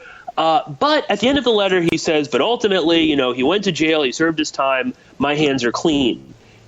Now, keep in mind, while he's writing this letter and he's talking about how the other people should have been doing more, he's their boss. He's in charge. So he obviously didn't push them to do anything. He could have taken this on personally. He could have appealed these sorts of things. And he didn't. He didn't go through with prosecuting, even though in the letter, Acosta makes it clear that at the beginning, he said, Epstein had two choices: to either take the sort of deal that they presented where he would be serving something maybe like, 10 to 12 years in federal prison, or go to trial. Ultimately, instead, Epstein spends, 13 months where he's on a work release program from Monday through Friday so he can leave and go about his business, and reportedly even left the country to go down to the Virgin Islands. So this is all Acosta. Acosta is the one that ultimately, the buck stops with him. Now, he might, try and lay blame elsewhere, and maybe he wasn't aware. But, if he wasn't aware or he didn't understand what was going on behind the scenes, then he's incompetent.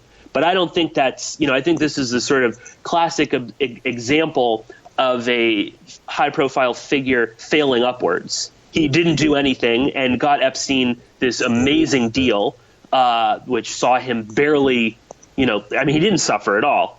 And he's totally free to. He was continuing his sexual trafficking enterprise while in prison, and Acosta has wiped his hands clean. Now, what's even more fascinating is that this letter was sent to the Daily Beast. The Daily Beast got access to this letter exclusively, and who is the person who he sent this to at the Daily Beast? Conchita Sarnoff. Oh, really? Now, yes, yeah. The letter. The letter that is famous, and you can look up it's in this Daily Beast article. That's one of Conchita Sarnoff's fabulous, quote, air quotes, fabulous pieces for the Daily Beast. Sarnoff is the one that publicized this letter. Sarnoff is also the one that kind of colored the image of Acosta as sort of being a good guy, that he kind of fought and taught. She makes mention in her article about the intense pressure that the prosecution was under. Now, I believe that there was intense pressure. At the same time, there are tons of court documents that came out in the aftermath, when some of the Jane Doe victims were suing the government over this incredible deal that Epstein got, and they were never even told about the sentencing period where they could have gone to speak out. That's what that whole initial lawsuit was about. Sarnoff is the one that kind of paints this as all, that Acosta is this great guy, and obviously, brought the whole letter to, the public's eye. And again, Conchita Sarnoff is a shady character in this whole saga revolving around Epstein. She is well known for writing this book, Trafficking, which is her expose of the Epstein and whatnot. But, Conchita Sarnoff has got some very shady connections, including her publisher and literary agent being a former Mossad agent, Viktor Obtrotsky. But even beyond that, Sarnoff runs a foundation called the Alliance to Rescue Victims of Trafficking. And guess who her counsel is? None other than Kirkland and Ellis. So this is the woman who's claiming that Epstein is this evil, horrible person, that she's the only one that was actually going out of her way to expose him, yet she runs a foundation that's supposed to help traffic girls between, I think it's the ages of 6 and 12, become reintegrated into society and protect them.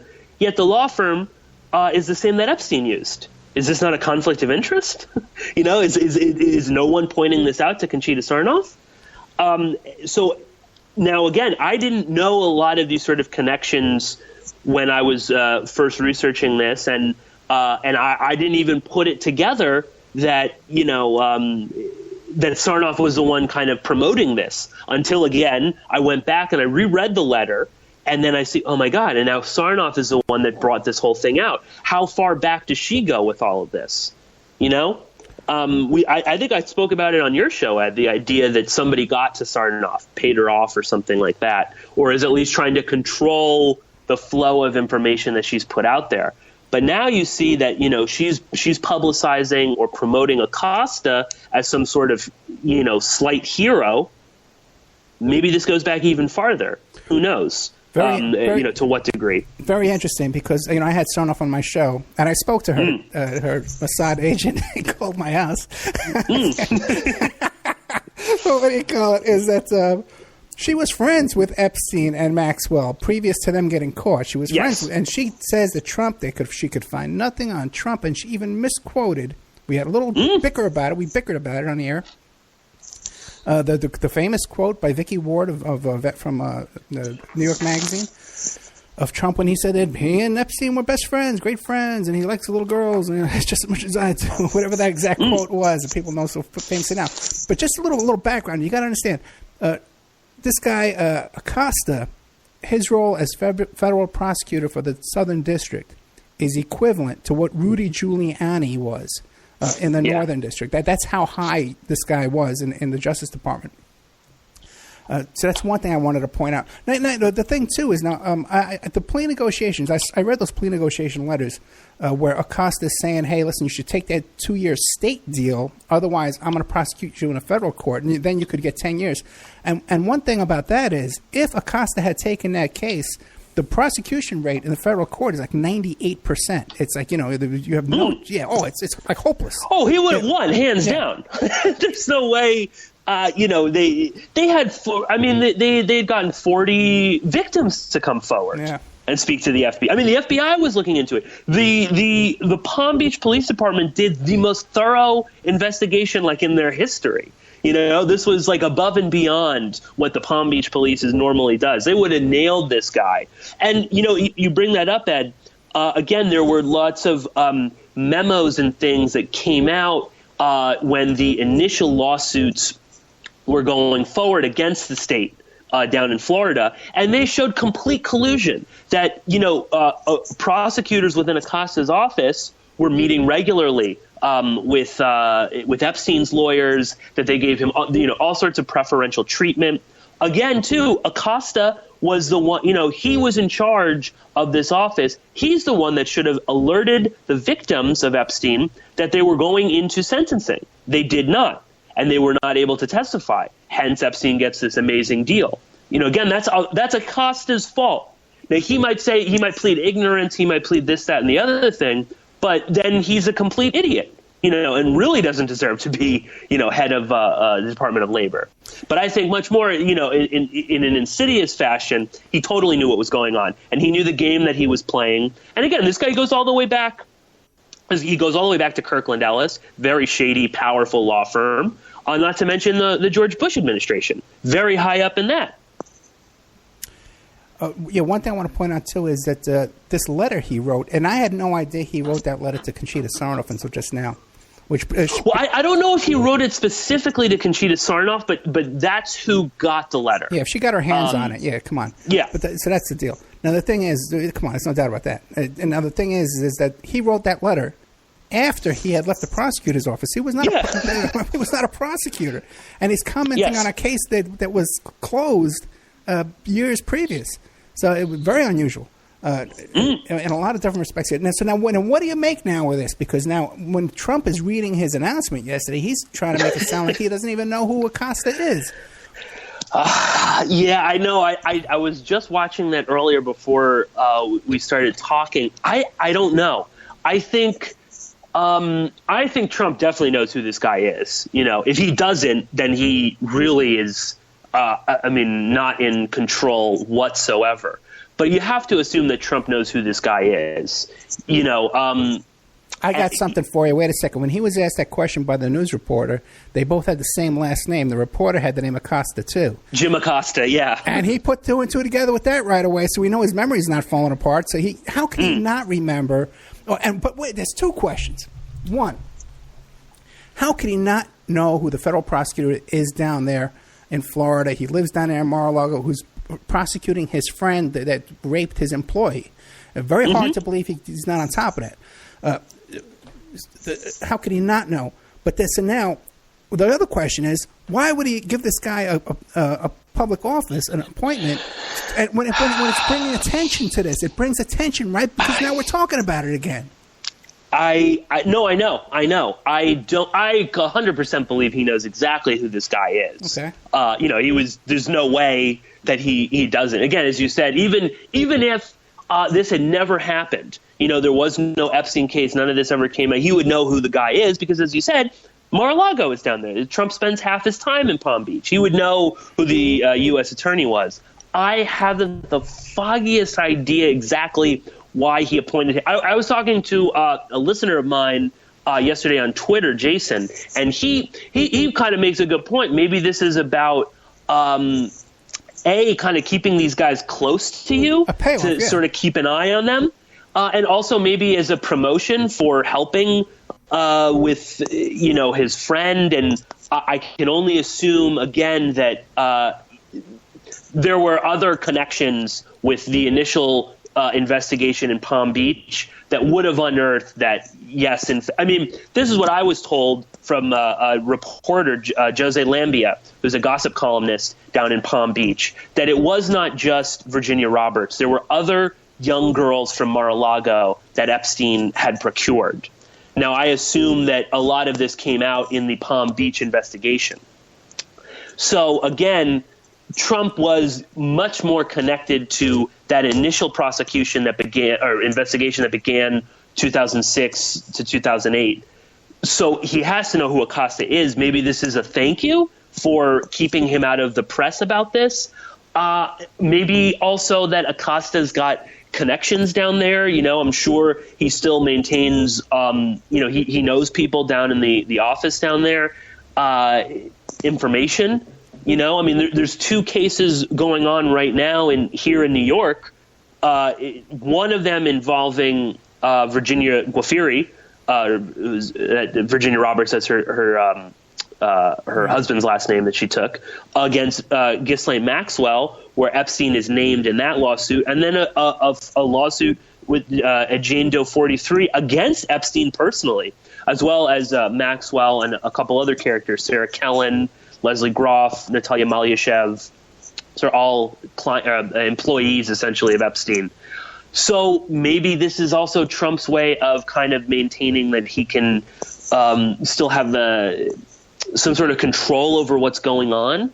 I don't know. At the same time, listen, who is talking about this that loves Trump? I'm not seeing all of these people that suddenly are realizing that sexual violence against women, girls, and men, and everything that exists, and that people in high offices do it. I don't see them talking about this. Trump's supporters aren't bringing this up. They're obsessed with Podesta and other people. But now he's bringing this guy into the White House. So maybe he just assumes people aren't going to put 2 and 2 together. I don't know. But it seems to me as if this is about thanking him and also about keeping him close, making sure that if something happens, that this guy is here, and Trump can control the narrative. I'm hiding in plain sight. What do you think? Well, also as a signal to prosecutors now, hey, if I'm untouched in the future, I'm going to give you a payoff, Yeah, exactly. No, that's a good point too. Maybe this is insurance for future scandals when they happen. Well, I tell you blew me away. I had no idea there was a Conchita Sarnoff connection to that letter, and it just my opinion is totally changed about this because I thought that I had always thought that Acosta was a good guy in all this, you know, and that. So did I. So did I. And the threats were legit, and you know, the threats existed. I don't think we could deny that, because even the response, the Roy Black response, doesn't deny much. And there's always been a personal thing with all the attorneys, and there's a lot of personal. Very seldom you have. Lawyers doing bar complaints against each other and filing defamation lawsuits against each other. Very unusual. And so you know what, man? The more things are unusual and the more chaotic they are, the better chance we have to blow this thing up and get in there. Now, you were telling me before, because we have 7 minutes left. Okay, the time just flew by. And what do you got on this thing about Dershowitz? Someone acting as a proxy for Dershowitz. What do you have about that? Well, so okay, in the Virginia Guaffiri defamation suit against Ghislaine Maxwell. Early on in that, Alan Dershowitz was an intervener in that case, and he tried to get Maxwell's motion summary of judgment and the 700 pages of exhibits. He tried to get that. He tried to get access to that. This was sealed by the courts, which is not that uncommon, especially when you're dealing with people of influence like this. That was eventually quashed. Now, recently, this Trump troll and complete asshole, Mike Cernovich, people might be familiar with him, he's inserted himself into this lawsuit.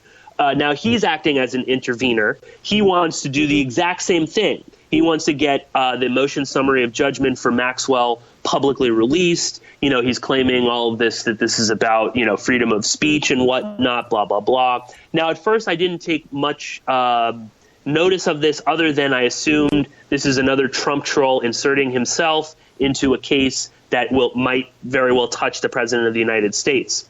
Virginia Guaffiri is the one that actually responded to this motion by Cernovich and company. And Guaffiri's lawyers are the ones that said, no way, we don't want to give this up to him. So Virginia Guaffiri, and this is, again, Guaffiri's own lawyers don't want to release Maxwell's thing. So that's got to tell you that they're serious about this case, and they need to control, what is going on within this case. And they actually say they believe that Cernovich is acting as a proxy for Alan Dershowitz. Now, at first, again, I thought that was a little silly, but you go back, Dershowitz is in a movie that Cernovich did about free speech. Okay, so that might, whatever, that's a tenuous connection.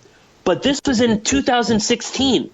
So again, does Mike Cernovich not know how involved Dershowitz was in protecting Jeffrey Epstein? This guy is claiming that he's all about, openness and freedom of speech and whatnot. Yet he had no problem hanging out with Alan Dershowitz. He's very cagey when it comes to Dershowitz's connection to the Epstein case. He, kind of tweets about it, but very, he tweeted about the defamation suit that was against Dershowitz and just sort of said the suit against Dershowitz has been, settled and they've apologized. Not that this is about, that Dershowitz was having sex with Virginia Guaffiri. So I actually do think that it is very likely that Cernovich is acting as a proxy for Dershowitz, and that that he might selectively publish elements of Maxwell's deposition, of her motion for summary judgment. And interestingly enough, Cernovich put a post up on his website where he everything is like in the third person with him, so you can go and check it out. And in that, he makes it sound as if it's Ghislaine Maxwell's lawyers that are, filing against him. He never says that this is Guaffiri's, and he lists, this reason that, he's acting as Dershowitz's proxy, and then, he shows a picture from the actual legal document, and then underneath it, he says, quote, the accused madam is shook. Now, is he that? No, to me that sounds like the accused madam, Ghislaine Maxwell, is shook. She's scared. But is he saying that Virginia Guaffiri is shook?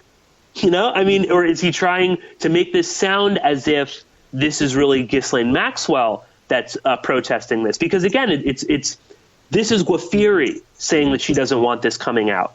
So that means that there is something in there that, whether it's true or not, could damage her, might even destroy this whole lawsuit. And on top of all of this, that case is going to go to trial on March 14th. So a lot of this is already going to come out in the public.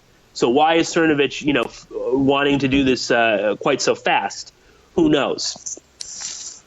Who knows is right, and we're running out of time. We only got like 1 minute left. Let me ask you a question now. What are you doing tomorrow at 6 o'clock? Can you come on here for an hour tomorrow? No, I think I'm going to be at work. All right. Okay, I was hoping. All right, because we did this at the last second, and this is nothing I can do. Pearse, thank you so much, my friend. Plug your show and your Twitter and all that kind of stuff. Oh, yeah. You can find all my stuff at PorkinsPolicyReview.com. Also, of course, on American Freedom Radio. You can follow me on Twitter at PorkinsPolicy. And I got a good episode that's coming up tonight, Ed. I talked with a former member of the Gallo crew who grew up in my neighborhood, so lots of mafia stuff. So I'm sure your listeners will enjoy that as well. Okay, what are you trying to say? I forgot to ask him if he knew you, but I'm going to have him back on soon. Well, I tell you what. I tell you what, though. Pearse Redmond, all of the shows are good. Okay, not just tonight. All of the shows are good. Thank you. All of the shows are good. Thank you so much, Pearse. No problem.